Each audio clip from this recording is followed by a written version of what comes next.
Today on the show, we are diving into the mysteries and the shadows within feminine energy with Jordana Meade. So Jordana had it all. She had the job in the big city with the apartment, the boyfriend, the friends, the clothes, the cars, the vacations, and yet she still felt like there was something missing. Despite this outward picture of success, she was struggling to feel embodied fulfillment and pleasure within. The feminine urge to live a life of softness, of rest and pleasure pushed Jordana to completely flip her life around. Today, she is the founder of her company, Empress, a motivational speaker and coach who empowers her clients to reclaim their feminine energy and sense of pleasure. Highlights from this episode. Jordana's journey from constantly shining on that corporate masculine grind, and why she answered the call of her feminine shadow. Why integrating feminine energy requires we find comfort and release control within the unknown, something that can feel really scary, especially in the beginning. Jordana covers a few wounded feminine archetypes: the martyr, the perfectionist, and the princess. And we talk about why taking it slow and testing the waters of discomfort within our healing is practicing true embodiment, and why we don't have to dive head first into the deep end every single time within our healing. We talk about so much more. This was such an informational, juicy, wonderful podcast. Jordana's got such beautiful energy, and I'm so grateful that she came on the show and shared it with you. If you are a returning listener, you've probably caught the drift here that what I've been working on myself within this whole season 2 of the podcast is embodying my own feminine energy. And with that, it comes destruction and creation and acceptance and surrender and so much shadow work. Always, always, always. If on this path, shadow work is always there. It was there within season 1. It's here within season 2. And I'm sure it'll be here for season 3. Speaking of season 3, this is the second to last episode of season 2. I am taking a much needed break of a couple of months, and I will be back with just a whole new revamped podcast, a whole new intro, because I'll no longer be a student of Chinese medicine. Well, I will always be a student, but I will also become a practitioner, a doctor of Chinese medicine. I graduate in December, and yeah, I'm going to give myself some well-earned downtime. And so either next week or the week after, we'll see how I feel. But yeah, I will be kind of giving you guys a little recap of everything that's happened for me, kind of building off of what I talked about in episode, I think, 46 of my devotional practice to Lakshmi, give you a little update on that. And yeah, say goodbye to this season and to all of you for a little bit of time. I'll also be spending some time off of social media, and I am honestly really looking forward to it. I don't normally love endings, but this is an ending that I've said this again before, and I'm going to say it again. I've really earned. I really deserve it. So I want to thank you all so much for being on this journey with me, for sticking with me. I don't know if this feminine energy stuff, it can be kind of, deemed as boring or I think uncomfortable would be the word, because what is boredom? Boredom is discomfort. And so I'm really grateful that all of you have been on this journey with me. And also to remind you that feminine energy is not just for girls. It's not just for women to hear. It is for men to hear, because it is an energy that exists within all of us. That masculine, feminine, yin, yang, dark, light, moon, sun, light, shadow, all of it exists within each and every one of us in our own unique way. And the more that we can hone in and really own each side of our darkness and our light, the more we can become the complete and whole humans we were meant to be, the ones that we all deserve. If you would like to work with Jordana, you can find all of her information in the show notes. If you would like to work with me, you can find my information in the show notes as well. And just a reminder, I'm moving away from Orlando in probably like late December, early January. So if you have been wanting to do a session with me, particularly like a golden ceremony, now's the time to talk to me about it because I only have so many weekends. And yeah, it's, things are getting filled up really quick. So if you're in the Orlando area, unless you want to drive down to West Palm Beach to come see me and get a session, now is your time to reach out.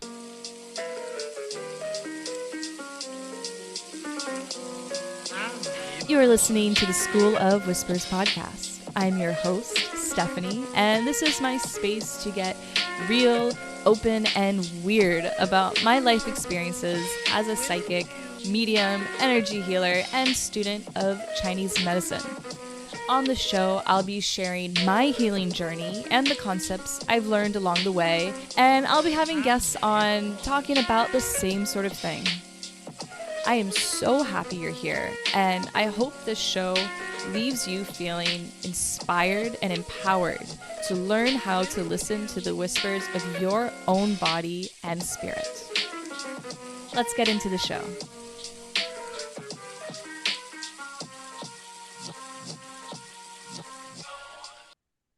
Jordana, thank you so much for agreeing to be on the show, for sharing your light and your energy always.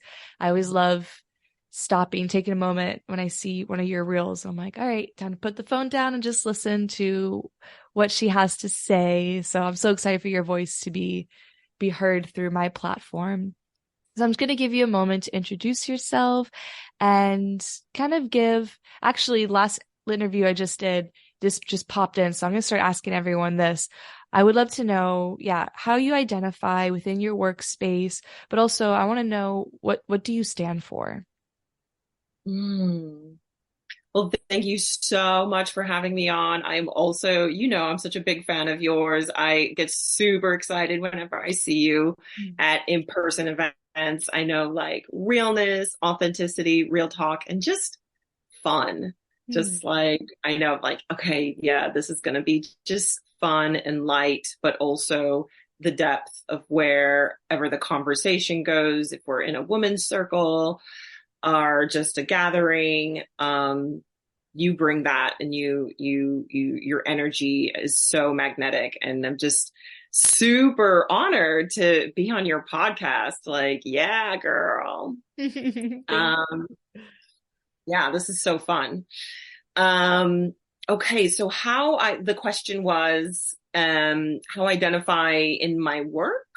Yeah, in your work or, kind of in it as this public space. I know that with everyone, we all get very vulnerable and open about our inner world, but just to start, what people see on the outside, how do you like to identify yourself as? Yeah, cool. So, I am a motivational speaker, and at the moment, I'm really in this juicy space of framing my work, my speaking, and my coaching within the divine feminine, like whole feminine, integrated feminine, like pantheon.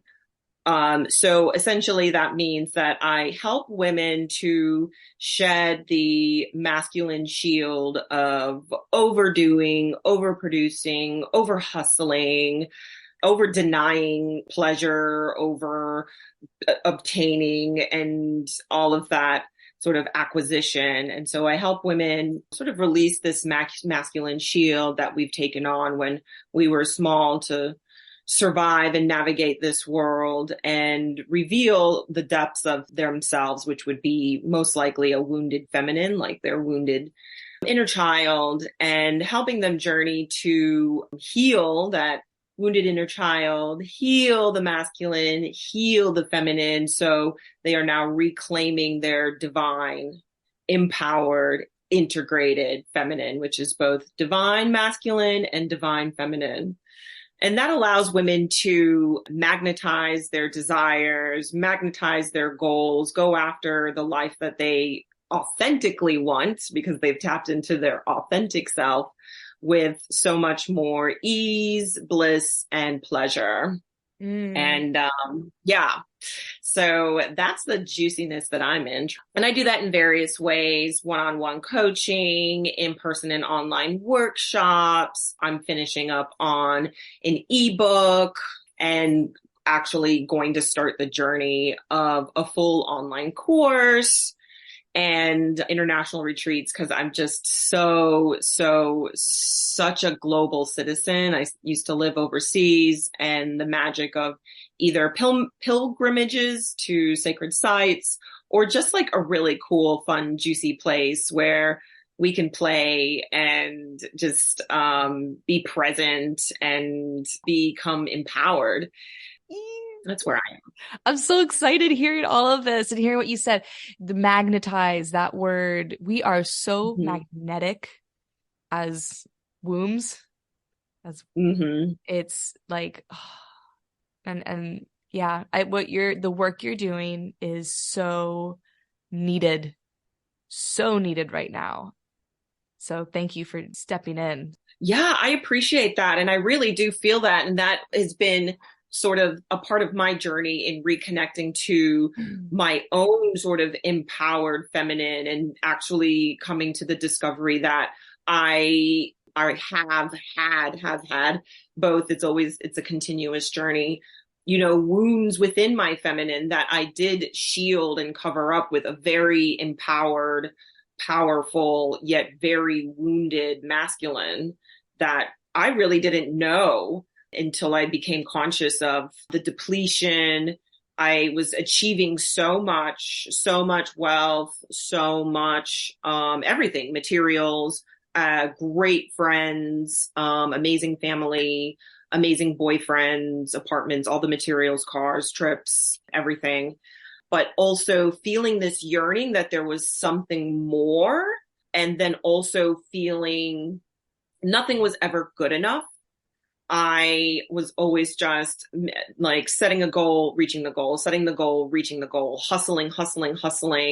I never understood. I was like, why can't people just work? You just work all the time? If you just don't stop working for what you want, then you get it. So just like work. Like, I'm like, just like, doesn't that make sense, everyone? And sure, logically, I guess it does logically, but then you find yourself at the end of the day, at the end of the year, at the end of 10 years, decades, like I am resentful. I don't really actually feel pleasure, even though I look back at my Instagram or look back at my photos and like, yeah, that was a cool trip. That was a really fun moment. And that was very surface level, but there isn't really truly a lot of joy. So that was my personal experience. And I wanted to go on this journey where I had kind of had enough. In my relationships, I was attracting really wonderful guys. So if they see this, I like thumbs up to you guys. You were fabulous partners and wonderful people. And so blessed to have you in my life. I learned a lot from you. But at the end of the day, a little bit feminine leaning men because I was in my masculine. And that dynamic is totally fine.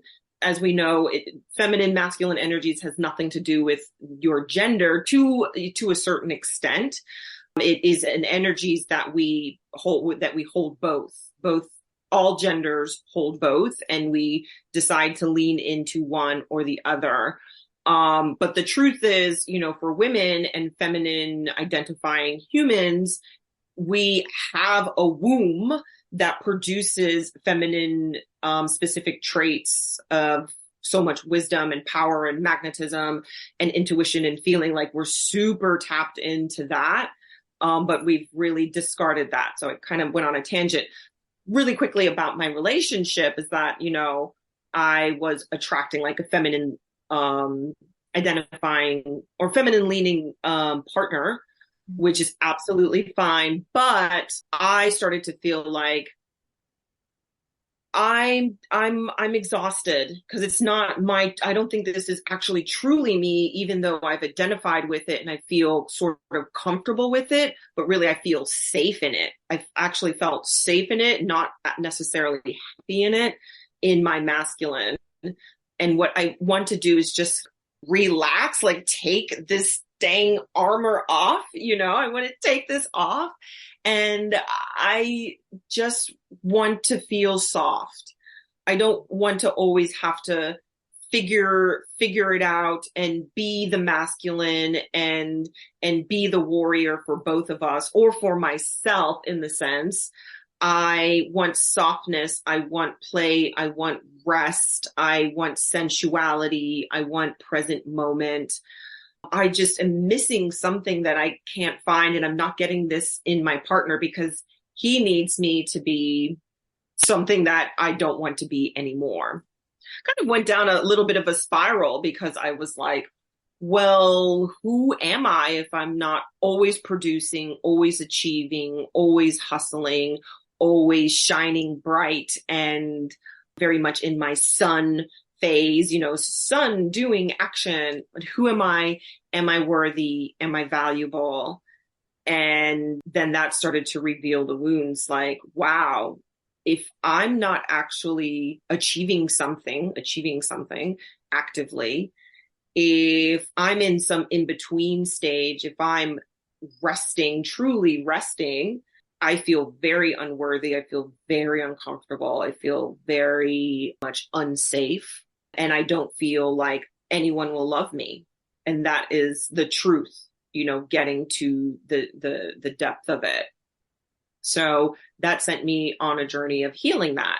And what I'm realizing, and I'm just like wrapping up the most juicy in-person women's circle series here in Orlando, where you and I are based, where I'm finding I'm attracting these circles are for women or feminine identifying humans to reconnect, reclaim, and heal their feminine energy portals of the womb. Like you had mentioned, that womb space is so juicy. Womb, heart, including breasts, throat for speaking, and intuition, but not just third eye intuition, but intuition, body intuition, being in your body. And what I'm finding is that even though, you and I know each other from in this really amazing community here in Central Florida, and we see a lot of the same faces, and it's large and it's abundant and it's loving. But when I hold my workshops, I'm attracting these new women that are like, hey, I've never been to anything like this, but I'm craving to be around other females. I just want to sit with other women. And I just want I want to receive. I feel like there's a calling for me to like tap back into my feminine. And I'm not just the corporate worker who's also a mom, or the mom who sacrifices herself, right? The martyr mom who's just gives to all and not herself, and so on and so forth. Like, I feel like there's someone that I am that I want to tend to and I want to discover.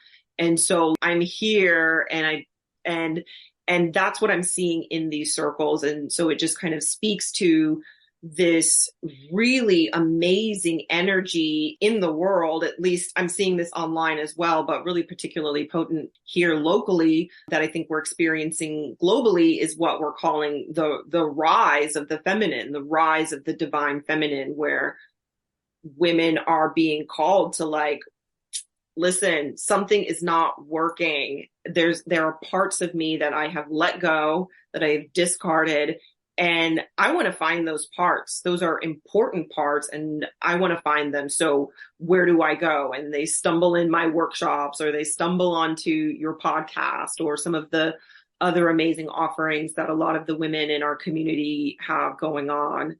And so it's been really fascinating to know, well, I'm not alone. And that's why I'm offering this to provide wisdom and guidance through my own journey, and seeing that reflected back, where women are like, I'm experiencing that. Where do I start? What can we do? There's a lot, there's so much to that. The first, I just want to acknowledge that what you had to go through to be where you are now must have been really scary.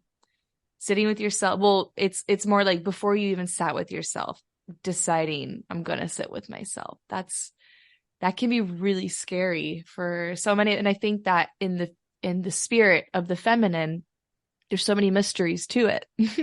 Like we feel that there's something wrong, but we're not quite sure what it is. And we don't know what we're going to find, but everything in us says you have to do this. It feels right. So we're going to do it. And I love that so many women probably came to your circle having no clue what they're about to get themselves into. They probably just like, Yeah. I don't know what we're doing here, the activities, but I feel that I really need to be here. And I was just getting that picture of so many women feeling that way coming to your shop. And it's so important, and it's such a big move. Yeah. One woman just yesterday, I just wrapped up the third part of the 4-part series. She said, she's like, I just knew. And so I was on, Eventbrite at 3 a.m. One of those moments where you just can't sleep. You're just like, I'm called to look for, so I know there's something I need to find. And so I'm on my phone at 3 a.m. and not mindlessly scrolling Instagram, but just like feeling this pull, this call, and I know it when I'll see it, or I don't know if I'll see it, but here I am on looking for something tangible that I can attend, and boom, stopping at the, 1,000 events that are taking place in Orlando on one day. Yeah, it's pretty incredible. And I wanted to also comment on how you mentioned the feminine being the mysterious, and kind of unknown. And that's been really a beautiful journey, is feeling comfortable in the unknown and sort of helping women and people guide them through that reclamation of the unknown, the celebration of the unknown. So it's not as scary, in the first time it is. And we experience the unknown all the time. It's just that we try to control so much. And I know, I speak for myself when I was just always thinking analytically, logically. If I just control it all, then I'm safe, right? But that leaves no room for the magic to come in, the magic and the support and the love of universe, God, goddess, source, Mother Earth, your guides, whatever you want to call it. But there is a frequency and an energy that we're all connected to, that our mind is limited past. And when we realize that we are source and source is us, and we can allow source to come in and create magic, and we can co-create with source, that's when we start to magnetize as women, as people, and manifest consciously, co-creatively with source. But if you're controlling it all, then you're missing out, honey. You're missing out, honey. So yeah, going back to the unknown, sometimes we don't even know we're experiencing the unknown because we're super, super, super like gripping ninja grip control over it. And then when we lose control, that's when the downward spiral happens. But that downward spiral, or you spiral out, or you're in that very discomforting space of really realizing I've lost control of some situation, is actually so holy. That is your opportunity to sit. Sometimes you are just forced to sit. The universe, your spirit guides are like, oh my gosh, can this person they would just sit the F down for a second. We would get it all together for her, or show her, and she would see that higher perspective. She would see the bigger picture. She would realize that the answer is right here, right there. She would finally see the thing on her, but she just needs to calm the F down for a second, Mm-hmm. Yeah, so I just wanted to quickly sort of mention the differences in where women and feminine identifying humans have felt unsafe, in that feminine traits of the unknown is, if you think about it, we go through 12 years, at least for many of us, some of us, 12 years of school and, at home programming where everything is logic, analytical, thinking, everything is producing good grades, achieving, on to the next. And the things that are devalued are intuition, knowing, feeling, emotions, right? So if those are weird, if at first you start to, Woo you woo. express that's woo woo, that's weird, that's witchy, alternative, what other word, Yeah, the for Eastern alternative, whatever. demonic, And you're, maybe. yeah, like we could exactly. What's another word? Oh yeah, satanic, demonic. It's like, no, I just have a feeling like, I'm not supposed to whatever, take this job, but it's like, oh, think about what you're doing. Da, da, da, da, da. So then you take the job or you move or you marry the person or, whatever, when you're like, dang it, I knew it. I knew it. I knew it. So yeah, those sort of things, the resting and cycles, the cycles of a woman are so different than the circadian cycle that a man has. Is just that 24-hour wake up, and fall asleep, wake up and fall asleep. That's how their hormones flow. But women, not only do we have that wake up, do and fall asleep, every 18 hours or whatever, we have our monthly cycle where within our hormones that are hoping that we will wake up and fall asleep, wake up and fall asleep, our monthly hormones are waking us up and bringing us down at certain times during the day that we need to rest when we are bleeding, and then we are more energized when we are ovulating. And what do? First off, we make our cycles a secret, right? A dirty little secret. No one, period. Don't tell anybody. You haven't. So it's this dirty, secret that no one can see and know about. Number one, where it's like your period is super magical and potent. And if you want to manifest anything, just work with your period. So side note there. And then also it's like does anyone have an Aleve? Does anyone have an Advil?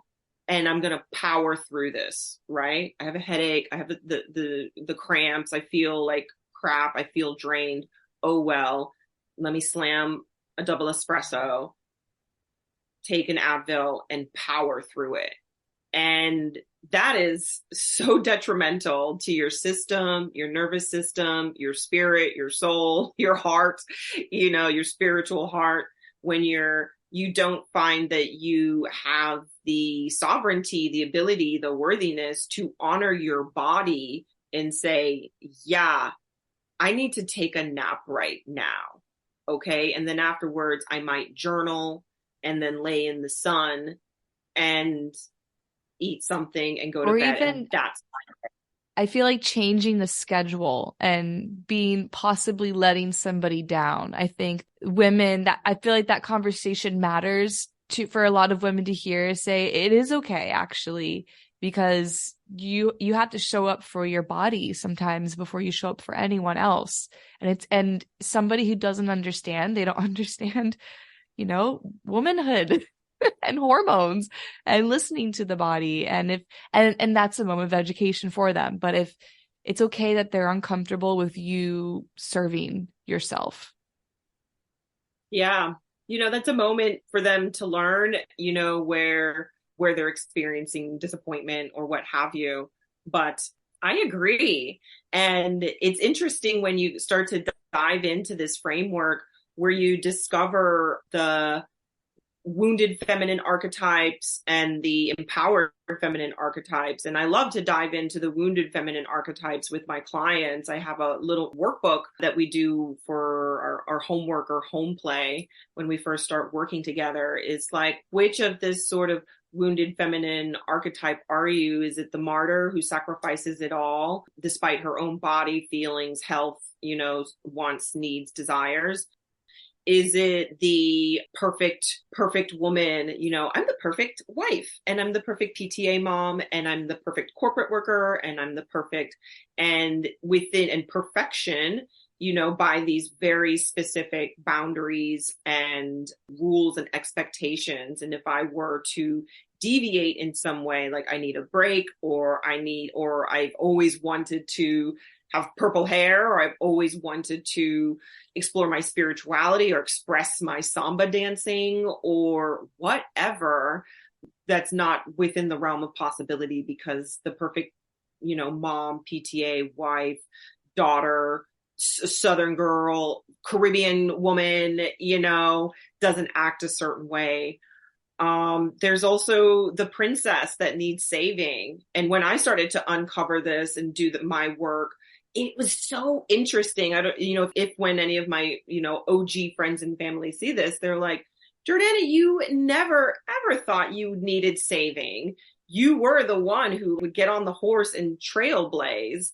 But I did it because deep down inside, once I discovered, was someone who was like, I'm like scared, and I want saving. I need someone to come and do this for me. And so it's an interesting journey when you go down and you see how the various archetypes and the stages of your journey through them. Self-discovery is so powerful. It's so empowering. And it almost goes back to the point that you made with, I think, in our pre-conversation, with like darkness and shadows. And also this came up yesterday in my workshop with another woman, where that exploration of the shadow side of the darkness, that is necessary for transformation, growth, and expansion. If you are at all interested in doing that in your life, or feeling the call, or, very exhausted, ignoring that yearning from your soul and spirit to like, okay, like there's so much more for you, but we just got to get you to the next, the next level. To do so is to shine a light on your own shadows.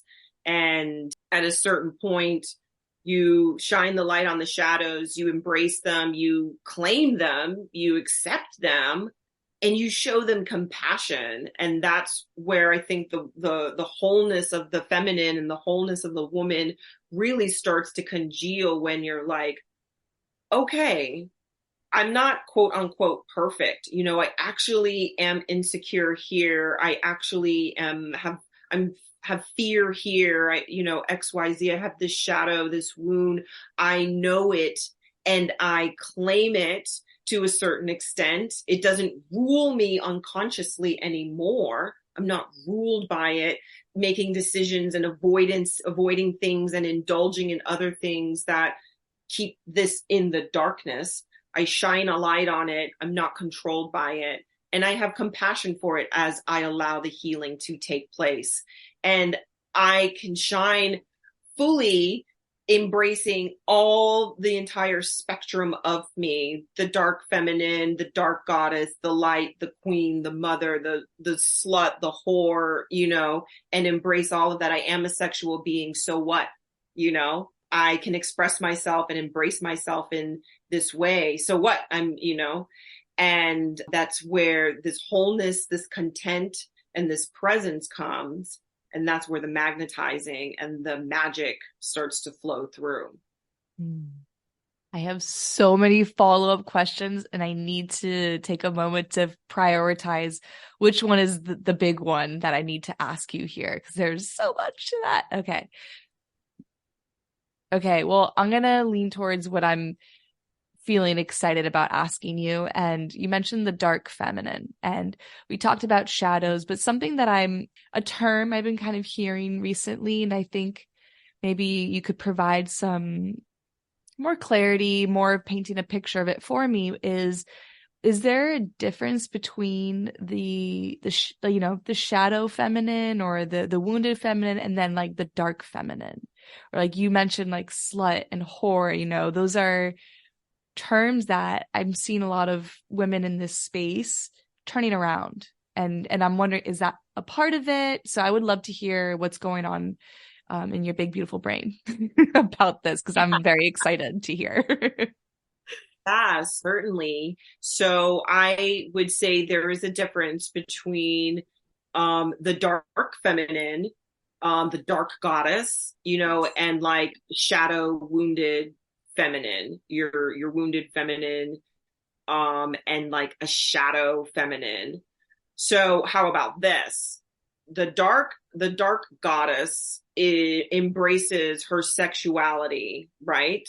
And she uses it for expression, for magic, for creation. Because what is sex, right? You take the sex and it creates a baby, right? It is creational energy. You can work with it not just to create a baby, you can work with sexual energy. That's why it's so important to do some womb work and womb healing, because that creational, sexual, sensual, wise energy is held in that space. But a lot of women, including myself, have stored a lot of pain, fear, trauma there. So like clearing all of the pain and fear and trauma that's held in our womb and in our hips and stuff in that lower belly.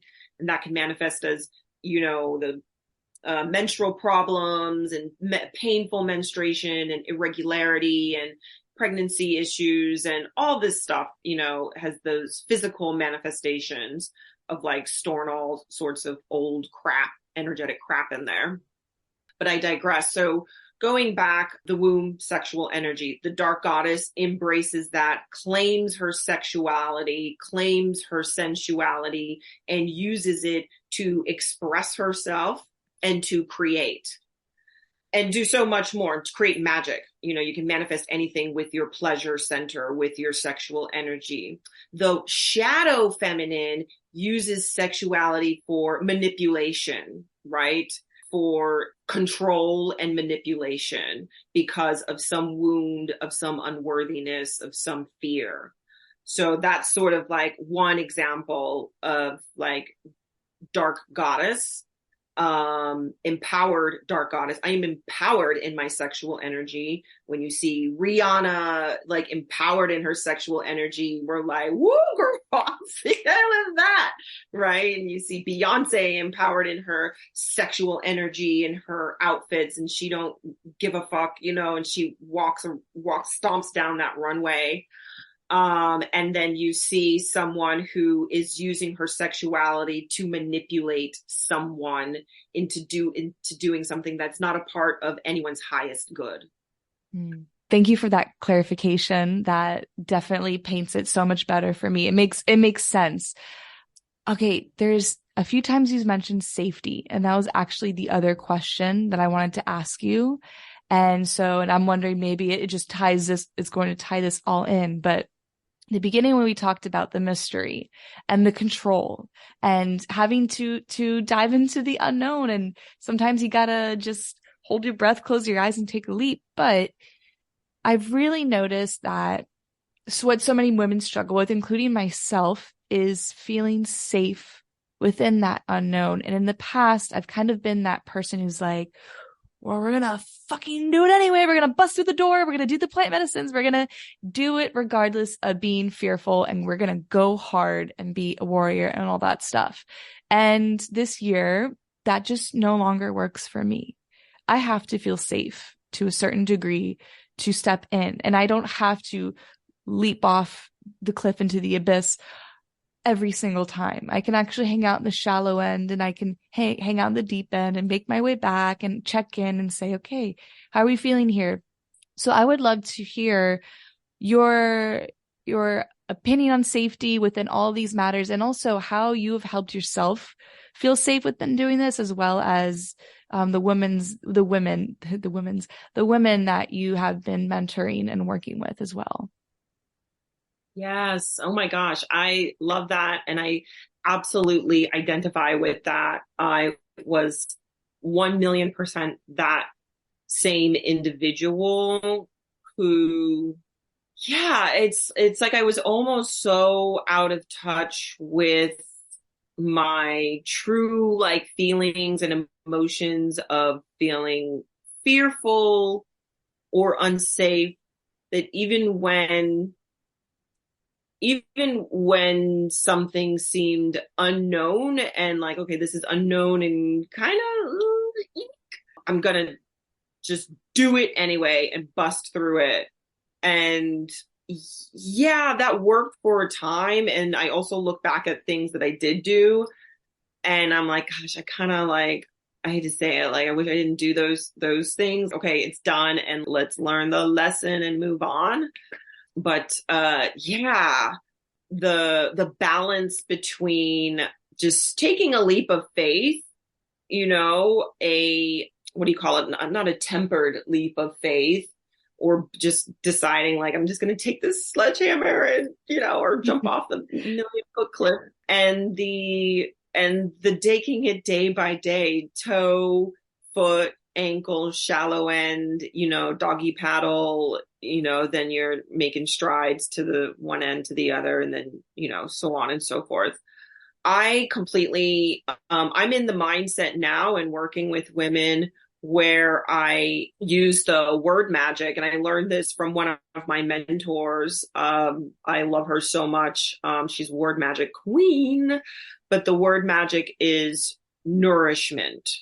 So when we think about women, which a lot of us have a lack of nourishment, spiritually, physically, I would say, even food wise, mentally, and all the tallies, a lack of nourishment because they're always giving to others and trying to produce. If they're not giving to others, they're just producing for worth and value, proving, is to nourish oneself by slowing down, right? First, slow the F down. I've said a couple times, slow the fuck down.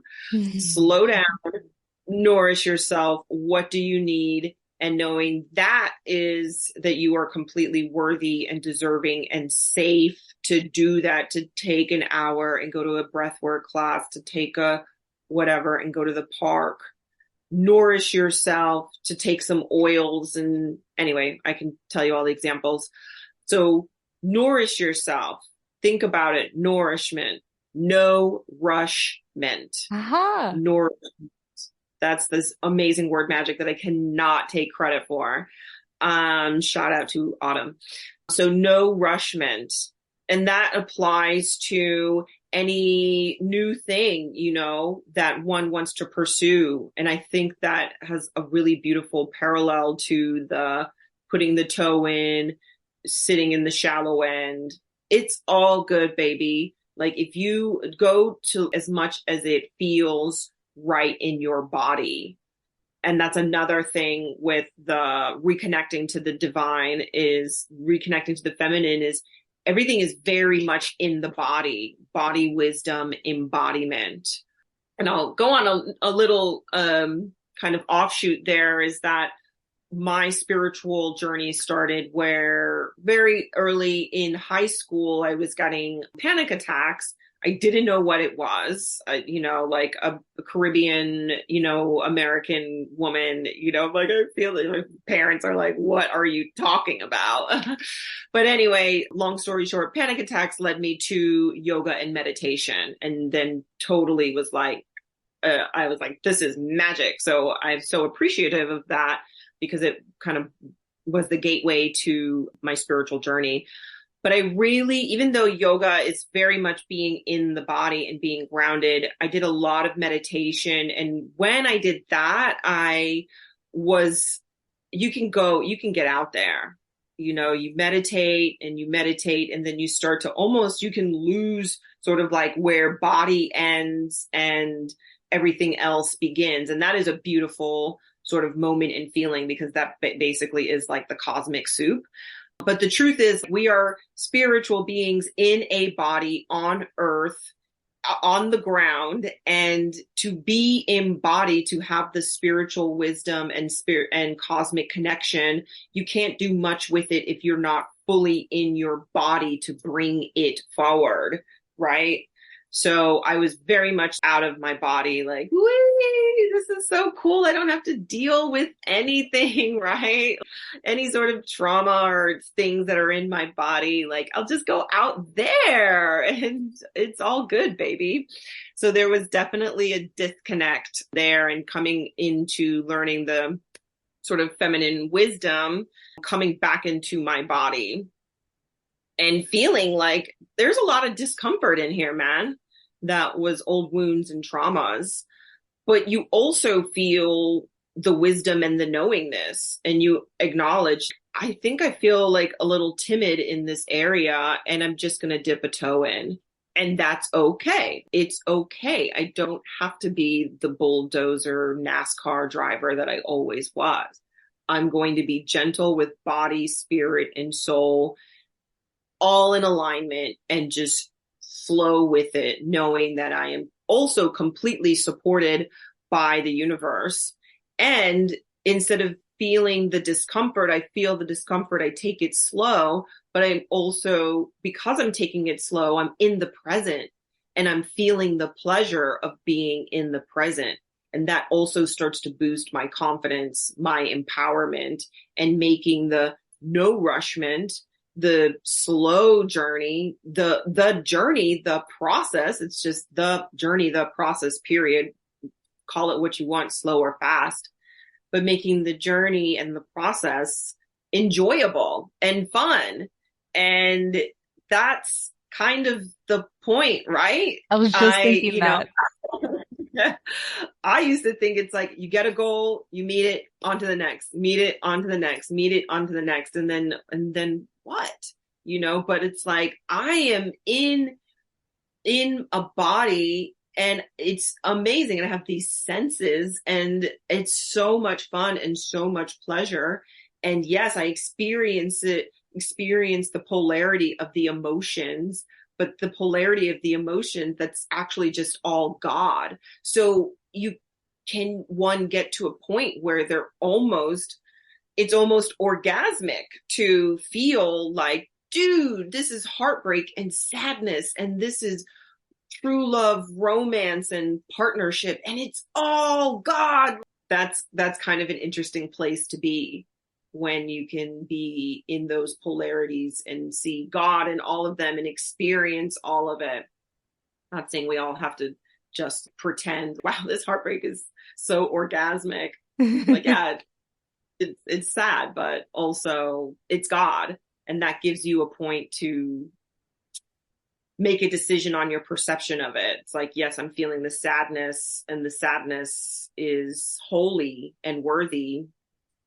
But am I going to let this sadness crumble me or define me? Because there's also this other part of me that's also empowered and capable and supported and loving. So I feel the sadness, but I'm also just I don't necessarily have to have it color my world and that be my only perspective of things. Yeah. And it's I'm sad, and I'm still worthy at the same time. And I think it just ties back into that safety of being low and knowing that people aren't going to run and hide. You're not going to lose everything around you just because you're not at that peak experience there. Yeah. When before we started, and I knew this was going to happen, I knew we were going to go in all directions, and I probably wasn't even going to ask any of the planned questions, but I feel like you mentioning God, it kind of gives a little bit of space for me to ask this question and kind of reframe in a little bit of a way. But I would really love to hear your take on what the feminine, like you mentioned in the beginning, how it's not man, woman, it's the yin, it's the yang, it's the Tao, it's God, and it's either side of the coin, the sun and the moon. But I think the message too, just saying for anyone who's listening and wants to share this with someone who needs to hear it, I think men and women deserve to hear this message and to receive that kind of permission of doing the work and nourishing the hell out of yourself, because because it feels so good. But I would love to hear your take on the feminine, that's God side, that feminine side of God, and how that has manifested in your life as a woman and shifted your identity within all of that as a woman. Wow. I love that. That's so cool. The feminine side of God. Yes. Yes. Take your time. I know it's a big one. No, I'm just enjoying the moment of receiving that question. Mm. Yeah. I like to think of it, and another coach kind of took me through this meditation that really resonated for me. And it's this either framework or concept, and you can also move it into a meditation where you really experience it in your body. This concept of, like, imagine you came from your mother. You have an umbilical cord, and that was attached to your mother. So you came from your mother, and your mother came from her, and she came from that other mother, and that other mother came from that other mother, and we go whatever, a billion years, right? And then we're at the first, human that came from Earth, and Earth, where did Earth come from? Earth came from an explosion, if you will, and that explosion is almost orgasmic. If you think about that, the orgasmic explosion that is creation, that orgasmic experience that you have that does create, a child, that does create an idea, and you continue on and you get to, source, and that feels like a feminine, the feminine source, that creational birthing is feminine. So you could think of God as feminine to a certain degree.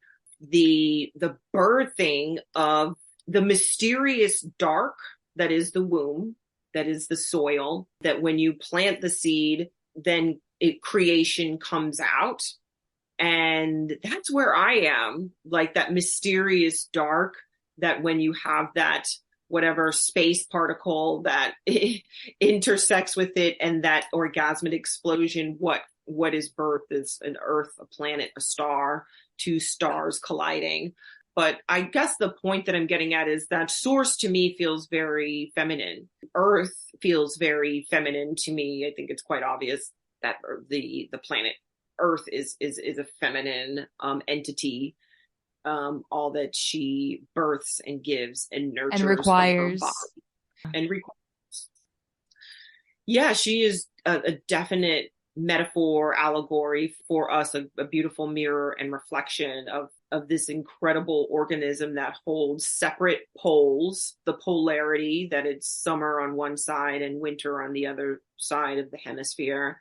And for us too, where, there is light and there is depth and dark, and there are seasons to us and cycles to us where it's day and night, and also seasons. And there's so much happening, and how we can hold it all, just like the earth holds all of those paradoxes and all of those polarities all at the same time. Yeah. That is where I am. Yeah, that's beautiful. And what you were saying, it had me thinking, okay, Earth is one of those first feminine forces that our souls have come into contact. The human consciousness and the souls that dip into the little human seats that we're in.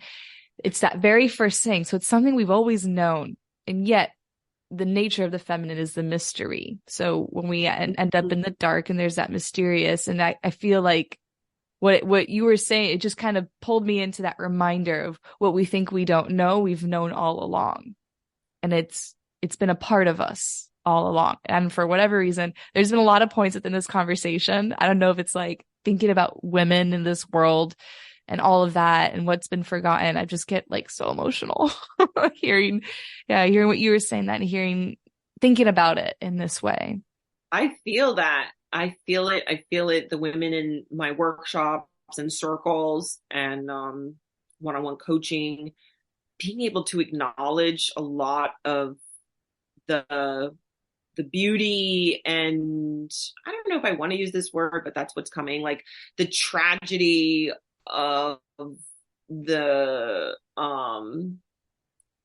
discarding a lot of the feminine and devaluing the feminine, but then the beauty of the journey of reclaiming her and rediscovering her. It's very poignant for sure. There are definitely a lot of tears, wisdom tears flowing in my spaces, that one, they just get a chance to just rest, and body's like, great, can we release this real quick? And so just having the opportunity, there's some word or some instance or some moment that, you're allowed to just shed and release and express and emote in the way that you want. And it may not sound pretty, it might be grunting or crying or sobbing or laughing or giggling like a little girl, but that's what wants to come out. And so when we open up these conversations, it's a deep knowing, like you had mentioned, of something very poignant and special that maybe we haven't acknowledged in a long time. And a reminder of like, wow, I really just let that go. That happened yesterday as well. A woman was like, it just made me realize, like, I was a creative. I played an instrument. I did this, I did that. And I just kind of let it go because I didn't think it was important. And I did the same thing as well, personally. And just a moment of remembering that and saying, like, so there's that maybe brief journey of grief and poignancy, and then like, fucking, I'm gonna pick up the oboe again. I don't care what fucking, like, I'm an overplayer, motherfuckers. Like, or not, but, or just saying, you know what, I'm a creative, and I went through that journey. And it's funny because a lot of my friends were like, yeah, Jordana, you're super creative, but I'm creative in a way that served the things that I wanted to speak about. I'm like, yeah, I'm creative in my corporate world. I'm creative in these other spaces, but there's something very deep and tender and precious that is just mine that I want to share and birth. And I don't think y'all have seen that. And that's what I'm talking about, uncovering that beautiful gem, this precious thing, and then releasing it out into the world. Yeah, I kind of went on a tangent there, but yeah, I needed to hear it. I needed to hear it. You tapped in for me. This is such a beautiful conversation. I'm going to get into the final two questions if you feel ready for that. All right, let's see what comes out. I wasn't thinking about it at all. I think that's what's best. Perfect. We'll trust the flow. Okay, first question, and you can answer to whatever depth or non-depth you're comfortable with, is the darkness. What is a darkness you feel called to share, or, a fruit from that darkness, rather, that you have either found yourself right in the smack middle of, that you feel like the fruits are coming, they're ready to come out, or that you've recently found yourself on the other side of? Yeah. It's so interesting that, the workshops that I've been holding, it's like every week, we're taking a deep dive in the womb, into the heart, into the throat, all the everything that's in these really potent, powerful portals that we store and hide a lot in there. We're like opening it up, and I'm leading them and allowing other facilitators to lead, and I get to receive in parts of it, but definitely holding space and receiving what's happening within the circle. And so, yeah, definitely a lot is coming up for me. A lot of realizations, especially once I'm done and I'm at home and I'm like, that was good. My head down, and then I'm like, it's finally at rest. I'm no longer facilitating and hosting and packing up and organizing and getting myself dinner and and all that magic and potency in the workshop. I put my head to rest, and it's like, oh yeah, man, that's still there. Like, Okay, I see you. That's beautiful. Okay. So for me, that happened last night. That's why my award-winning acting is so so fresh because that what happened to me last night, like at 1 a.m. I'm like, okay, something wants to come up. Wow. Um, and that is a it's almost like a feeling of, so I made a transition of being 100% full-time high power corporate executive and made the journey into my coaching and really co-created and manifested the ideal life that I wanted, where I just wanted to really work 3 days a week. I wanted a lot of time and space for rest, for creativity, for fun, for friends, for being alone, being solitary. And it definitely created, that's why when we were logging into the podcast, I'm like, yeah, dude, totally flow. And I created that moment. But and I love it. I'm like, bro, like manifestation works, people. You can do it. Here I am.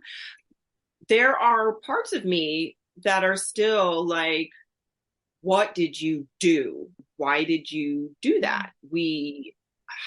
I had this really amazing life in San Francisco. And it's like we were like that, living that city corporate high power life. And what is this? So it's like a judgment of my own dream life that I dreamt about and manifested when I was in my corporate life. It is fucked, man. No, it's all love, it's all God. But it, and I'm not trying to get too logical in my head and analytical about it. I'm like, it's an emotion that just wants to be felt and needs to be felt and emoted and released. And I'm not going to overthink it. But it's the shame and this judgment around the safety of and sexiness and the value of that previous life, the perception of the value of that previous life, and the perception of the value of this. So it's really amazing what is in there. Yeah. And there's been others, things with like father wounds and mother wounds that have been come out the other side of, but I still feel like there's some trace things still hanging around, but they no longer have an effect on me. They're not driving or controlling me to make decisions or feel a certain way or get stuck in a certain level of thinking or energy that I'm like, oh, that's interesting. That popped in, but okay, I can shift and I'm not going to get kind of stuck in something and move into anger and despair or anything like that. Yeah. Thank you for being so honest about that, because Absolutely. we want to come off as we're living it, and that's what sells in that old story. And for me, in this new story, honesty is what brings me to someone more than anything, not perfection, not knowing what you're doing all the time. So I see you, and I'm really grateful that you're showing up. Thank you. Yeah. Yeah, I agree. And I'll quickly say that if we, the more that we can express, and there's like a difference between sharing that vulnerability, feeling I'm safe to share that with you. I know that this will be received with an open heart, non-judgment, not that I'm afraid of judgment, but, so this feels like a really very open, beautiful space to get in there and definitely show all the cards, but knowing like the difference of oversharing with everyone, like calling, like, okay, let me tell you what happened last night. My father wound is just like, ooh, your homegirl's like, cool. So are we going to go see the Barbie movie? And, like, she's not ready for that sort of thing right now. But I wanted to say that, when we give ourselves the opportunity to dive in deep, whether that's a conversation with someone who's can hold space for that level of depth, or a course, a workshop, a coach, a healing class, whatever, that level of vulnerability helps us to tap into those dark spaces and acknowledging them. And then, that's where the alchemy can happen, and the fire alchemize that pain into power, that pain into pleasure, that pain into medicine for yourself and medicine for others. So thank you for holding such a really potent, beautiful space to allow your guests to share that, and hopefully a listener might receive a bit of medicine from it. Yeah, it's my pleasure and my honor to be able to do this. So my next question is, because food therapy is so much to me, I would love to hear about a food or a meal that comes to mind when I ask you about a food that has really been healing for you within this healing awakened portal that life has just popped you into. Yes, I completely agree. Let thy food be thy medicine. Yes. And I would also add, let thy food be thy pleasure, to a certain extent. And this is a really interesting journey of we can fall into a place where we might use food as comfort, and that's fine. Food is provides a warmth, a comfort, but overeating to cover a wound, overeating to avoid eating your feelings, and which can turn into all sorts of stuff. But also, food as pleasure, food as medicine, food as healing. I love it. Love taking it in a couple different ways, where 1,000,000% using the medicine of fruits and vegetables and foods and herbs. And I used to study so much herbalism way back in the day, and juices, and like just make these concoctions and feel like I had taken like a Red Bull in a sense, or taken espresso, but it was just garlic and greens and onion. And I'm like, bro, I am so wired on like, just so empowered right now. So using the food of the earth for medicine and for certain medicinal reasons, and however you would like to feel, for curatives and whatever. And then also like looking to food as a pleasure. That's why we're in this blessing of a human body, is sharing food, man. What is the greatest feeling than to like go to a restaurant, have someone cook for you, or even better, you cook for someone, and you share it together. I think that's like up there, man. That's up there for me. And I've traveled the world and done all sorts of stuff, and there's still so much to experience in this life. And I'm like, sharing a meal with a friend, could be we could go out and do it, but sitting on the couch, in our whatever, sweats, and just loving up something, whatever we've made in the kitchen with love, is chef's kiss, literally. But if there's a specific meal right now, when I would say soups and curries have been like my jam. And it's weird because it's summer, and summer in Florida is, all you want is watermelon and cucumber, right? Like, I'm just gonna eat liquid water.